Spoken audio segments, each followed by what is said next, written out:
Well, just to cheer myself up and for old time's sake, figure I'll do a mat video. Probably should do one of these a week anyway, just for the fun of it.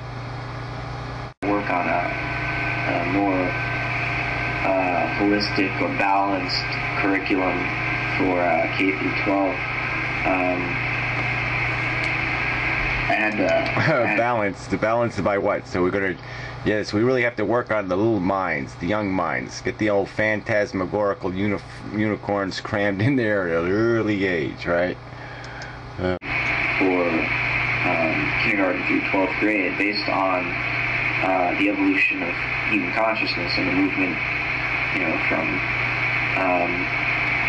the kind of hunter. The evolution of consciousness? I don't think the consciousness has really evolved for billions of years. Gatherer mentality to an agricultural mentality to a city-state. Yeah, that would be the evolution of psychology, maybe, and intelligence, maybe, but not consciousness. To a kingdom, to a nation, and a child sort of inhabits the world in a similar way as it recapitulates its phylogenetic inheritance in its individual life. It relives these various stages of evolution that the whole human species went through.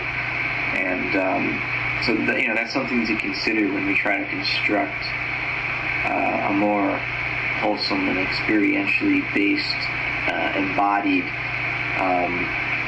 initiation, really. I mean, we call it education, but really what we're trying to do is initiate. Yeah, initiation. That's perfect. I mean, to get the cult rhetoric right. Yes, it's an initiation. That's right.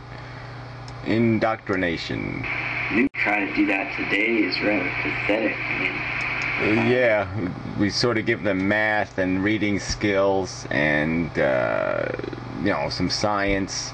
And yeah, I would agree that it's stupid for us to put them in institutions and force them into all kinds of social politics and to be cramming the information into their friggin' heads instead of paying them to learn it. But I don't think they need this holistic stuff. For one thing, we teach kids that basically you're on your own and the world is a harsh place and you gotta learn to compete. If you want to get anywhere. Yeah, well, shouldn't parents be taking care of that part? I mean, shouldn't they be doing the explaining of what life is and what it means? I mean, they're the ones that actually injected the life. They're the ones that produced the motherfucking kids. Maybe they should come up with the explanation of why they fucking did that and what the point of it all is, besides just consuming and reproducing.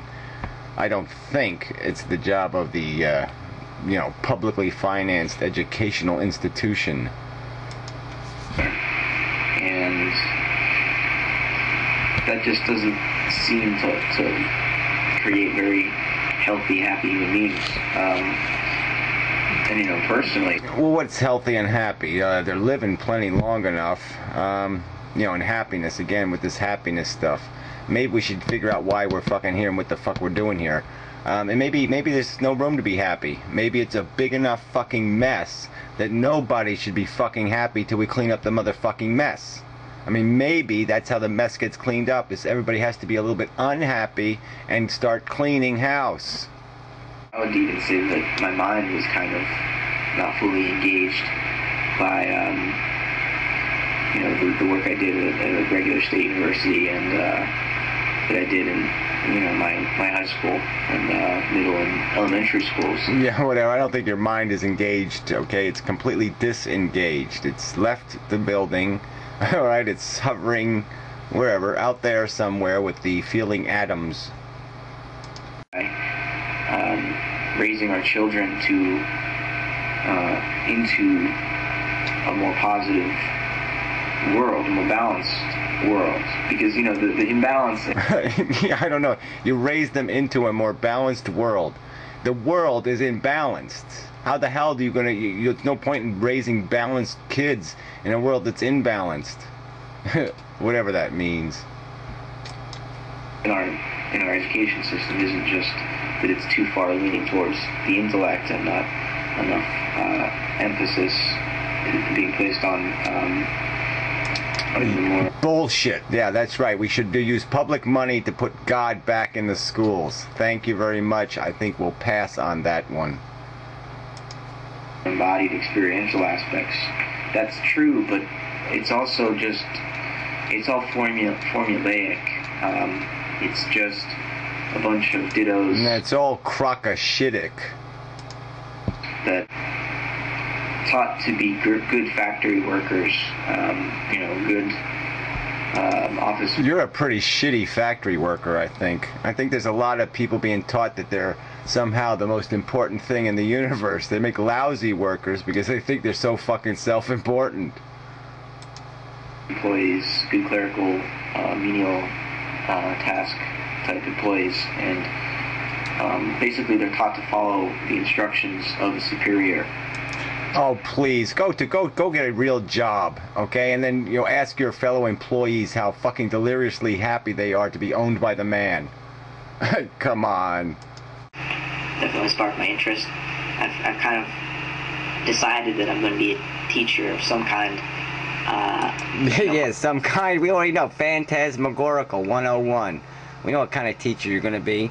L. Ron Hubbard. Version 2. The Revenge or something. Yeah, that's right. It'd be the sequel. The L. Ron Hubbard, the sequel. Okay? The inverted volcano. To reflect in this dialectical progression of thought. Well, you also mentioned death. And, you know, what do we really get out of this progression, this learning that we seem to be addicted to? Yeah, exactly. You said the right word, addicted. That's right. And what do we get? We get a head skull full of maggots. That's what we get. Thank you very much.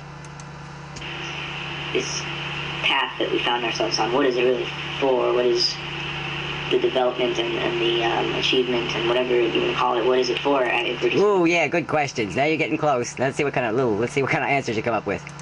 Die in the end, and I think part of it we are able to share with the world around us in our lives while we are alive, and that, you know, reverberates through human civilization and you know, across the planet. Yeah, right. Yeah, reverberations. Okay, so we got the reverberation. So we reverberate as we watch each other die and suffer, and then that reverberates the planet, and you know, by reverberating the planet,